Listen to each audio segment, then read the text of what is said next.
Good evening, and welcome to another McMuscles Midnight Massacre.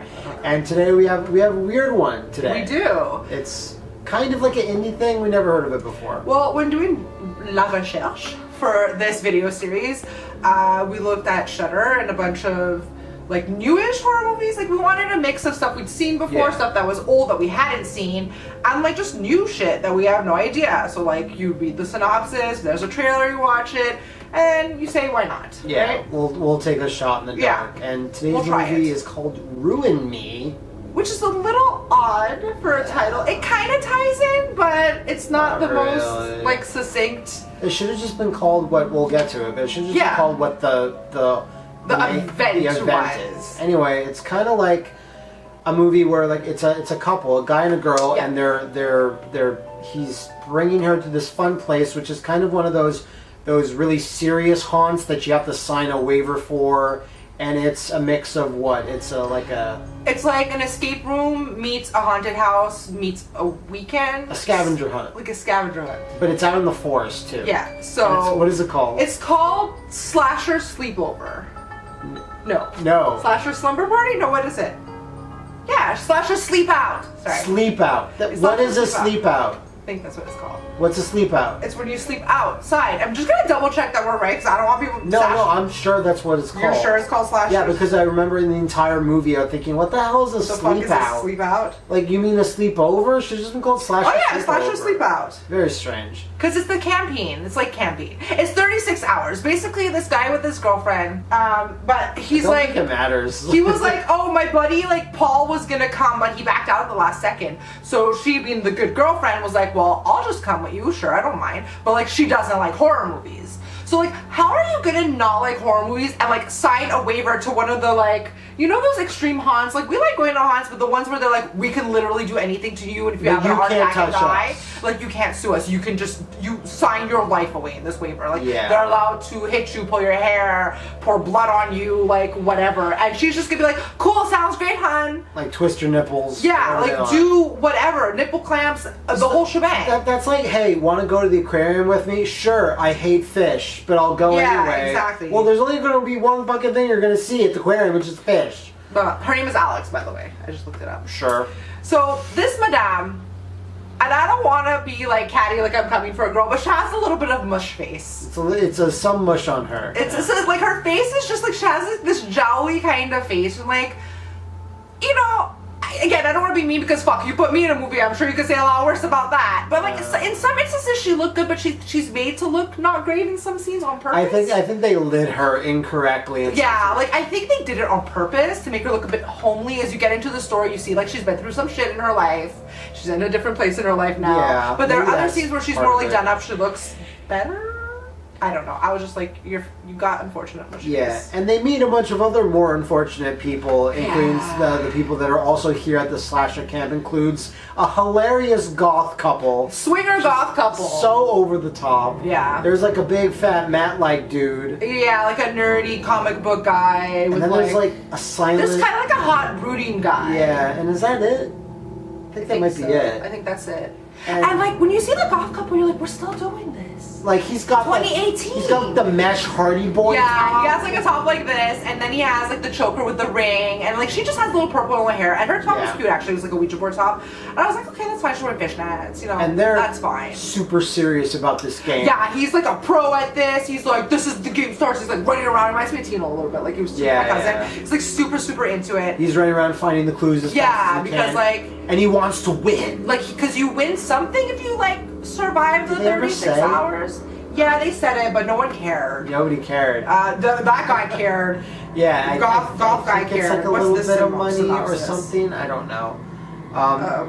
Anyway, they start up the game, and then they have their first fright of the day, which I think is, like, the sun is going down, and then they turn and they see, like, the scary...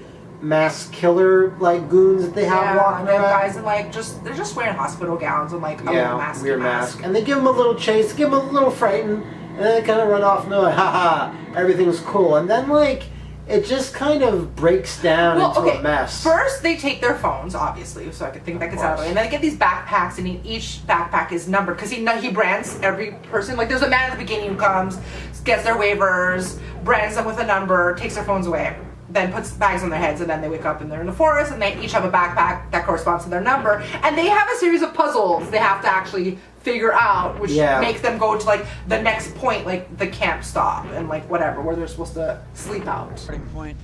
I think we're actually in the middle of nowhere. Didn't you read the directive?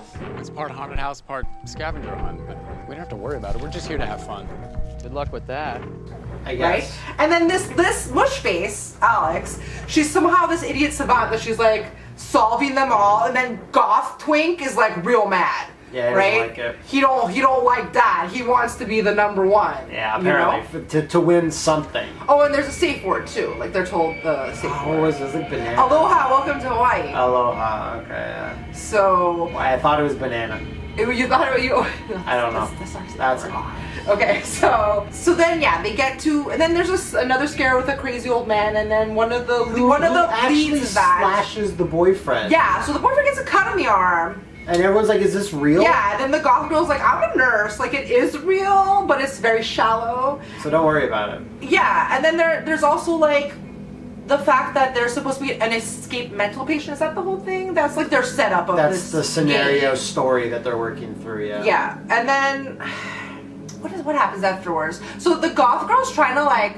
Everyone basically just gets picked off. Yeah, basically. Like, we're not gonna go into, but there's, like, a little bit of gore, which is... good for a movie, and there's like other puzzles that are very Saw-esque vibes. There's actually more or less just one. Okay, well there's one at least, and well, it's also revealed because, like I was trying to say, like the goth girl was sort of like swinging her dick around with the other girl, like we're the only two girls, and I'm so out there, I'm goth, we do sex, and like she takes her top off at one point. It's very weird. Yeah. It's like no one was she's just like, here are my tits, everybody. And they're like, and everyone sandbags it. Yeah, everyone just ignores the fact that her boobs are out, and everyone's just like, sorry, not interested. And they were nice, but whatever. Oh. But then Alex reveals, she's like, well, I OD'd on heroin, and I'm a recovering heroin addict, and my boyfriend's my cognitive behavioral therapist. Which, like, right there, alarms are going off because you're like, he's your therapist and he's your boyfriend. They're talking about how, like, they've been together for what, 3 months? 9 months? They had a certain amount of months that they kept repeating that they've been together. Oh, do you want to talk about the tent thing? So when they're in their tents that first night, so swinger, crazy sex goth couples having like loud, obnoxious sex. And then poor therapist guy, he's like, hey, why don't we with sex? And she's like, have you forgotten about my sweaty balls policy? He's just like, oh. She's like, yeah. You were in a car for 5 hours, and then you were hiking for half. Like, she listed off all these reasons why his balls were probably too sweaty. You got the big sweaty balls, and he's like, you got me, I guess. So she's like, how about just a hand job, handy doodle. I guess. And he's like, okay. All right, cool. And you're like, why are we getting this glimpse into this weird couple? It's not needed. It was unnecessary. It just made her look annoying. No, you know why it was necessary? Because of a line he says later on, which was like shocking, but I'm not going to get into it because it's like ending spoilers or whatever. So... But basically after everyone kind of gets picked off, she's kind of the final girl and goes around just kind of in this, almost like this trance-like state of what's real, what's not. Because she's all confused. Is this part of the game? Is it not? But she's seen people die in front of her. She also has pills that she's taking. Yes. And those are also making you think, like, oh, is this all like a hallucination? Well, because the boyfriend / therapist is always like, did you take your pill today? And then she's like, yeah, I did. She takes it. No, she's like, no, I didn't. And then later on, when you see this power dynamic shift, he's like, did you take your pill today? When we all saw him ask her that like 2 hours before, and she's like, no. And then he's like, you should take it. And she takes it, and you're like, what the fuck is this? Day. So you feel like, is this like, it's supposed to be like an antipsychotic or something like that, or antidepressant. And then later on, you find out that's not what it is. Again, I don't know where to draw the line for spoilers, so I'm just gonna let Matt continue talking, because if it's up to me, I'm just gonna tell the whole end of the movie. Yeah. So I'm gonna like shut the fuck up. Basically, there's a big reveal, and then there's like a final showdown, and the movie it's kind of clever a little bit. I mean, I wouldn't say it's amazing, interesting. but oh yeah, the reason I brought up her, like, she's a recovering heroin addict. Also, there's always these flashbacks to a moment where she OD'd with this other guy there. Yeah, it's always from this her other perspective. blonde guy. It's always like her waking up on the floor, and you're like, why is this being interspliced like from literally the beginning of the movie to like every now and then, like, you know, she does the wake up like, and it's like she thinks she's dreaming it, but she's not, and then so it's kind of ties into it in the end, sort of, I guess. So it's kind of interesting with all this, but it's like the cheapness of everything and kind of how everything was a little hokey, kind of let it down. Like, I felt like it could have been more serious, and it might have made it better. I don't know. Well, I don't know. I think I liked the lightheartedness of it because, yeah, while they were still like in the beginning of like the whole like maze whatever thing, you had the guy who was like really obsessed with horror movies, little jabs about like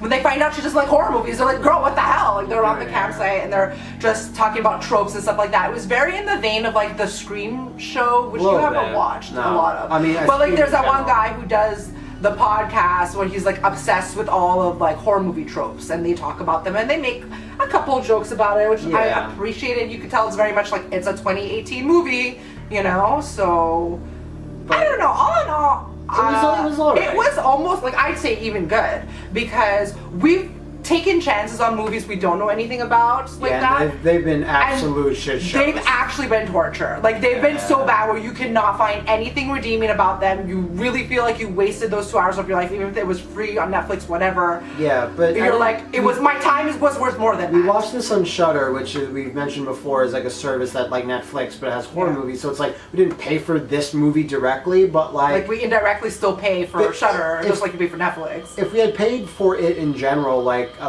small rental fee, I wouldn't have been mad either. Because we rented some garbage. The biggest uncorked. You know when you see Gravitas Ventures breaking glass, and you're like, this gonna be shit. Yeah, this is gonna be horrible. They get really. It's really rare where they get some good stuff. I've never seen a good uncorked movie. I can't remember one. I don't know who put this out, but it was It was surprisingly pretty good. Yeah, despite the title that kind of had nothing to do with. I think it's like supposed to be a play on when they go to these haunts that sign them over and they're like, torture me, ruin me, like mess me up. Yes, and then they do say that at one point in the movie, but like I guess I don't remember. I'm still like, you could have done something else. It's just been called Slasher Sleepaway. But then I think with the word slasher in the movie title, it's a little on the nose. Yeah, well, everything's on the nose in the horror genre. I guess that's true. It's kind of part of it. Yeah, I think we both recommend it. I definitely give it a thumbs up. Yeah. So, Ruin Me is on Shudder right now. Like some people go Shutter, no Shudder, like Shudder. Oh god. And a lot of times those movies will end up on Netflix too. Like they'll cross over. Yeah, sometimes they don't. It's yeah, sometimes they do. Sometimes Shudder exclusives exist also. Yeah. So. So yeah, that's it for tonight's McMuscles movie Massacre. We'll be back tomorrow, and I hope we'll all see you there, back at the Massacre.